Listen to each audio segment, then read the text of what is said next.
Václav Havel, torse nu, devant sa maison de campagne en 2009. Cette photo, Vladimir Pecan est l'un des seuls à la voir. Et pour cause, lui et l'ancien président de la Tchécoslovaquie puis de la République tchèque étaient voisins et avant tout de grands amis. Ils se sont connus en 1967 lorsqu'Havel a acheté sa propriété. Ensemble, ils ont passé de très bonnes soirées, notamment des réveillons mémorables. On avait des sirops avec des fruits confits. Et Havel les prenait et y rajoutait de l'eau-de-vie de prune. C'était bon, mais on était complètement beurrés. Ça se buvait comme de la limonade. Caché au milieu des collines, Hradeček, qui signifie le petit château, est l'endroit où Havel se sentait le mieux, de son propre aveu. Bien avant d'être président, il passait déjà des semaines entières dans cette maison à écrire. Sous l'ère communiste, il y recevait aussi ses amis dissidents et organisait des spectacles d'artistes non conformistes.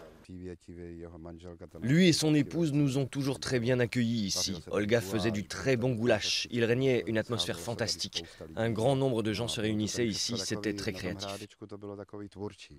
D'après les habitants de la région, c'est ici que serait née la révolution de velours anticommuniste de 1989. Depuis, Havel est considéré comme un héros. En témoignent les centaines de fleurs et de bougies déposées sur le parvis de sa maison.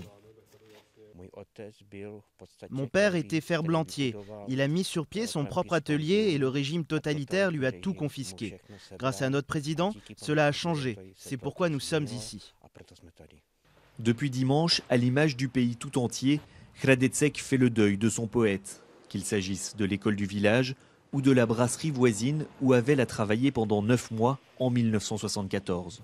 Ses funérailles auront lieu vendredi au château de Prague.